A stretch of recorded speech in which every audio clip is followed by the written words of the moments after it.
Hello hi friends, welcome to my YouTube channel Pushpa ಒಲೆ gas Kannada. ಬನ್ನಿ, ಇವತ್ತು ನಾನೊಂದು ಚಟ್ನಿ ರೆಸಿಪಿಯನ್ನು ನಾನು ಇವತ್ತು ಮಾಡ್ತಾಯಿದ್ದೀನಿ. ಈ ಮಳೆಗಾಲದಲ್ಲಿ ಚಳಿಗಾಲದಲ್ಲಿ ನಾವು ತುಂಬ ಟೇಸ್ಟಿಯಾಗಿ ಬಾಯಿಗೆ ರುಚಿಯನ್ನು ಕೊಡುವಂತಹ ಚಟ್ನಿ ಅಂತಲೇ ಹೇಳ್ಬೋದು. ಈ ಚಟ್ನಿಯನ್ನು ಯಾವ ಟೈಪಲ್ಲಿ ಮಾಡ್ಕೋಬೋದು ಅಂತೇಳಿ ನಾನಿವತ್ತು ಈ ವಿಡಿಯೋದಲ್ಲಿ ತಿಳಿಸ್ಕೊಡ್ತಾ ಇದ್ದೀನಿ. ತುಂಬ ಟೇಸ್ಟಿಯಾಗಿ ಇರುವಂತಹ ಚಟ್ನಿ ಮತ್ತು ಯಾವುದಕ್ಕೂ ಸಹ ಇದು ಹೊಂದಾಣಿಕೆ ಆಗುವಂಥ ಚಟ್ನಿ ಅಂತ ಹೇಳ್ಬೋದು. ಅಂದರೆ ದೋಸೆಗೆ, ರೊಟ್ಟಿಗೆ ಮತ್ತು ಚಪಾತಿಗೆ ಎಲ್ಲದಕ್ಕೂ ಇದು ಚೆನ್ನಾಗಿ ಟೇಸ್ಟ್ ಆಗುವಂಥದ್ದು. ಮತ್ತು ಒಂದು ವಾರ ಇಟ್ಟು ಕೂಡ ಇದು ಚಟ್ನಿ ಯಾವತ್ತೂ ಕೆಡುವುದಿಲ್ಲ ಅಂತಲೇ ಹೇಳ್ಬೋದು. ಬನ್ನಿ, ಅದು ಹೇಗೆ ಅಂತೇಳಿ ನೋಡೋಣ. ಫಸ್ಟ್ ಬಂದುಬಿಟ್ಟು ನಾನಿಲ್ಲಿ ಒಂದು ಟೊಮೆಟೊ ಕಾಯನ್ನು ನಾನಿಲ್ಲಿ ತೊಗೊಂಡಿದ್ದೀನಿ. ಒಂದು 3 ಕಾಯಿನ ನಾನಿಲ್ಲಿ ಇವತ್ತು ತೊಗೊಂಡಿದ್ದೀನಿ. ಟೊಮೆಟೊ ಕಾಯನ್ನು ಚೆನ್ನಾಗಿ ಕ್ಲೀನ್ ಮಾಡಿ ಅವುಗಳನ್ನು ಸಣ್ಣ ಪೀಸಾಗಿ ಕಟ್ ಮಾಡ್ಕೊಂಡಿದ್ದೀನಿ. ಕಟ್ ಮಾಡಿಕೊಂಡು ಈ ರೀತಿ ನಾನು ಬೆಳ್ಳುಳ್ಳಿ ಪೀಸಸನ್ನು ಸಹ ಇಲ್ಲಿ ಸಿಪ್ಪೆ ಎಲ್ಲ ತೆಗೆದು ಇಟ್ಕೊಂಡಿದ್ದೀನಿ. ಬೆಳ್ಳುಳ್ಳಿ ಜಾಸ್ತಿ ಹಾಕಿದಷ್ಟು ಚಟ್ನಿ ಟೇಸ್ಟಾಗಿ ಬರುವಂಥದ್ದು. ಮತ್ತು ಖಾರಕ್ಕೆ ತಕ್ಕ ಹಾಗೆ ನಾನು ಒಂದು 4 ಮೆಣಸಿಕಾಯನ್ನು ಇಲ್ಲಿ ನಾನು ತೊಗೊಂಡಿದ್ದೀನಿ. ನಿಮಗೆ ಎಷ್ಟು ಬೇಕೋ ಅಷ್ಟನ್ನು ನೀವು ಹಾಕ್ಕೋಬೋದು.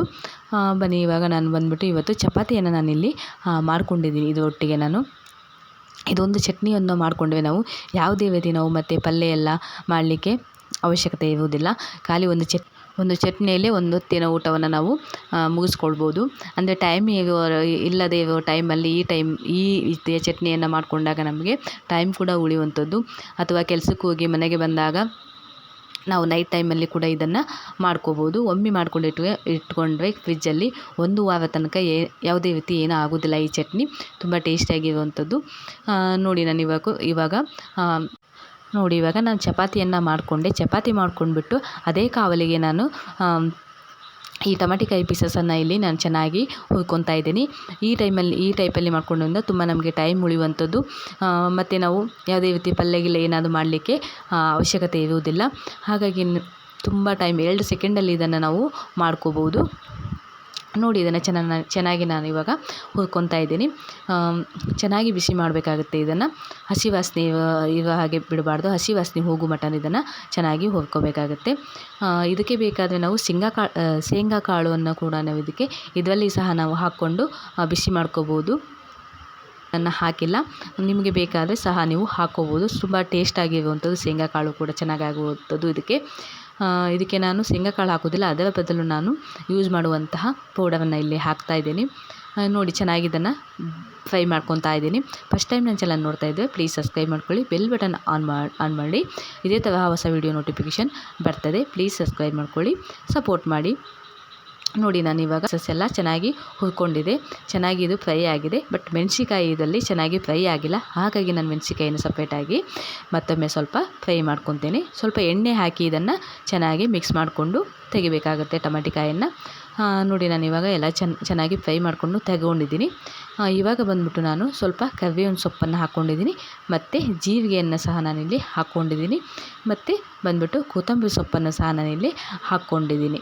ಇವುಗಳನ್ನು ಹಾಕಿ ಮತ್ತು ನೆಕ್ಸ್ಟ್ ಬಂದುಬಿಟ್ಟು ರುಚಿಗೆ ತಕ್ಕಷ್ಟು ಉಪ್ಪನ್ನು ಸಹ ನಾನಿಲ್ಲಿ ಹಾಕ್ಕೊತೇನೆ. ವಿಡಿಯೋ ಇಷ್ಟ ಆಗಿದೆ ಅಂತ ಅಂದ್ಕೊಂಡಿದ್ದೀನಿ. ವಿಡಿಯೋ ಇಷ್ಟ ಆಗಿದೆ ಪ್ಲೀಸ್ ಲೈಕ್ ಮಾಡಿ, ಕಮೆಂಟ್ ಮಾಡಿ ಹೇಗಾಗಿದೆ ಅಂತೇಳಿ. ನೀವು ಮಾಡುವ ಕಮೆಂಟಿಂದ ನನಗೆ ಮೋಟಿವೇಶನ್ ಸಿಗುವಂಥದ್ದು. ನಾನು ಯೂಸ್ ಮಾಡುವಂತಹ ಕಪ್ಪು ಅಥವಾ ಗುರೆಳ್ಳು ಪುಡಿ ಏನಿದೆ ಅದನ್ನು ಸಹ ನಾನಿಲ್ಲಿ ಹಾಕ್ಕೊತಾ ಇದ್ದೀನಿ. ಇದಕ್ಕೆ ಇದು ತುಂಬ ಟೇಸ್ಟಾಗಿರುವಂಥದ್ದು. ಹಾಗಾಗಿ ನಾನು ಇದನ್ನೇ ಸಹ ಯೂಸ್ ಮಾಡ್ತೇನೆ. ಮತ್ತು ಇನ್ನೊಂದು, ಟೊಮೆಟೆಯಲ್ಲಿ ನಿಮಗೆ ಹುಳಿ ಇದ್ದಂತಹ ಟೊಮೆಟೆ ಆದರೆ ಪರವಾಗಿಲ್ಲ.